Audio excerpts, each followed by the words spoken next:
शाम के ठीक 6 बजे थे, लेकिन आसमान में ऐसा अंधेरा छाया हुआ था जैसे लग रहा था कि रात के 9 बज चुके हों।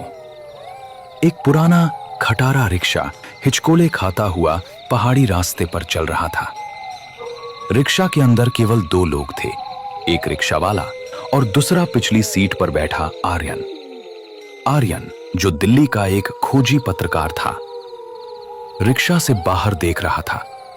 बाहर रात की धुंध इतनी घनी थी कि 5 फीट दूर का पेड़ भी किसी भूतिया आकृति जैसा लग रहा था।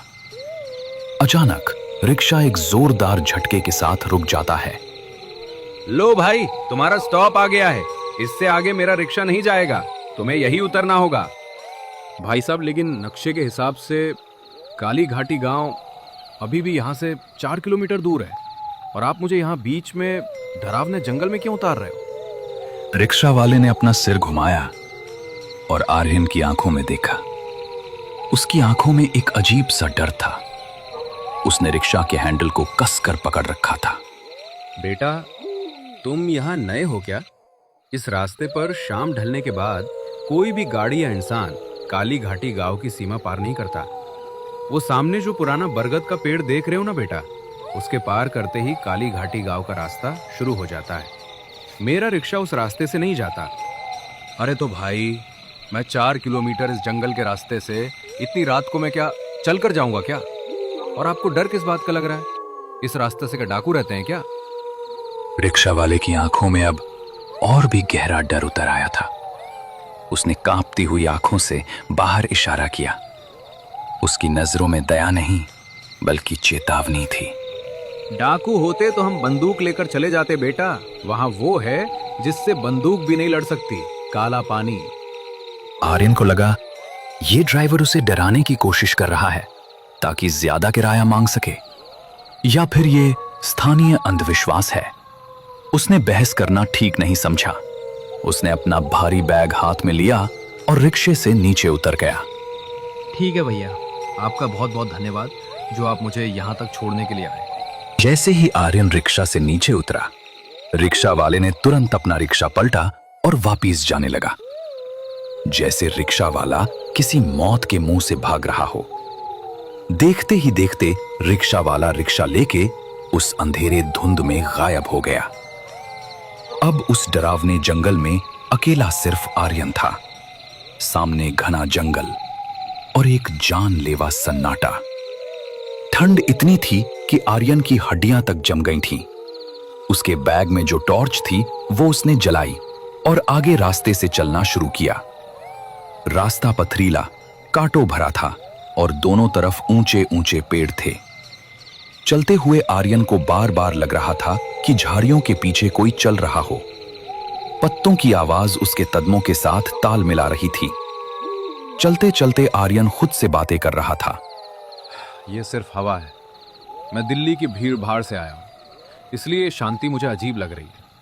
मुझे सिर्फ समीर को ढूंढना है। आर्यन उसके छोटे भाई को ढूंढने उस काली घाटी गांव जा रहा था। समीर आर्यन का छोटा भाई, जो एक वाइल्ड लाइफ फोटोग्राफर था, 2 महीने पहले उसी काली घाटी गांव में गया था। और आखिरी बार जब उसने घर फोन किया था तो उसकी आवाज में एक अजीब सी घबराहट थी। उसने कहा था, भैया, मैंने वो तालाब देख लिया है, वो मुझे बुला रही है। और उसके बाद से उसका फोन बंद आ रहा था। पुलिस ने हाथ खड़े कर दिए थे, इसलिए आर्यन खुद उसे ढूंढने इस काली घाटी गांव आया था। करीब 1 घंटे चलने के बाद धुंध थोड़ी कम हो गई थी। उसे दूर कुछ मध्यम रोशनियां दिखाई दी जो काली घाटी गांव के घरों से आ रही थी। कुछ ही सामने जाने के बाद काली घाटी गांव का प्रवेश द्वार आ जाता है, लेकिन उस प्रवेश द्वार पे एक पुराना लकड़ी का बोर्ड बना हुआ था जिस पर लिखा था, काली घाटी गांव, आना मतलब मौत को बुलावा देना है। यह देख के आर्यन घबरा जाता है।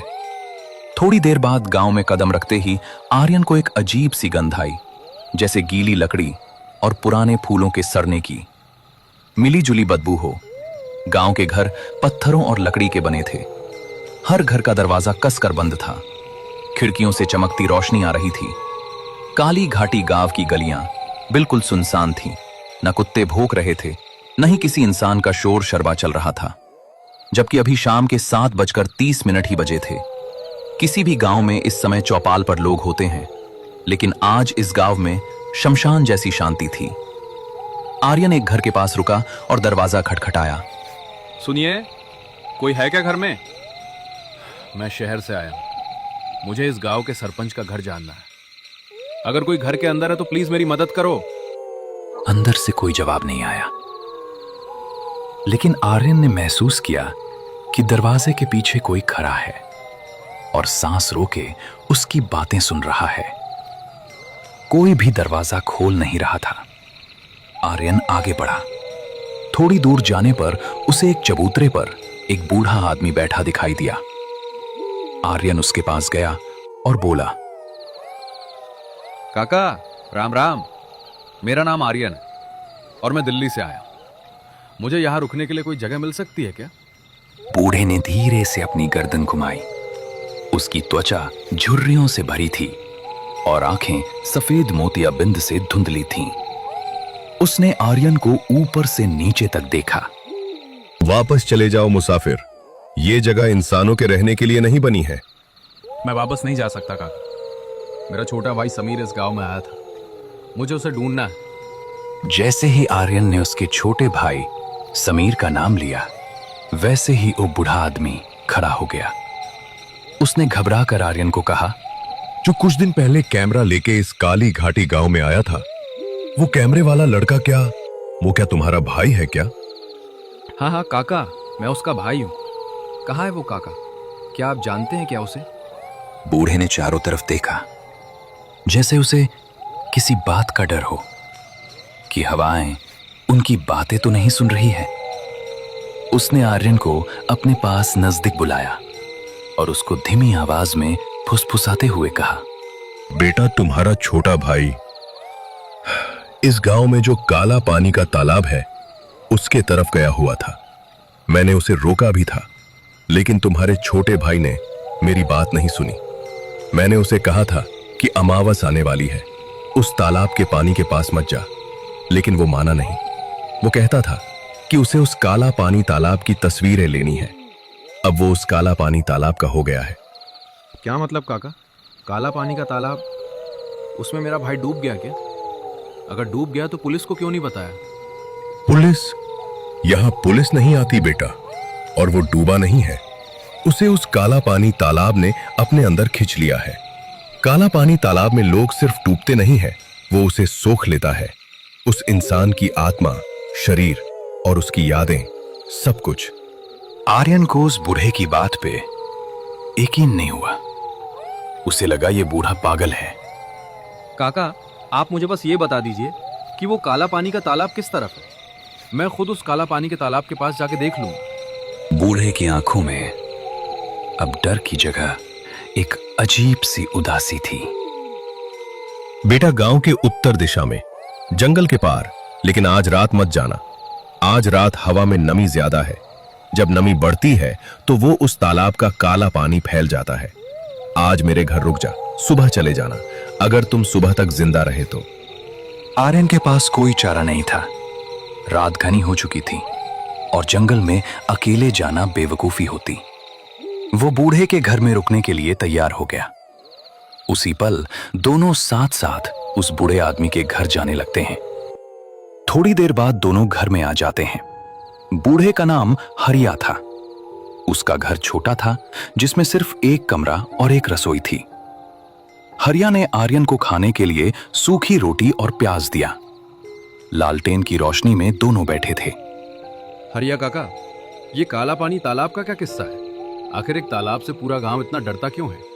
बरसों पहले की बात है बेटा। वो तालाब ऐसा नहीं था। उसका पानी कांच जैसा साफ सा था।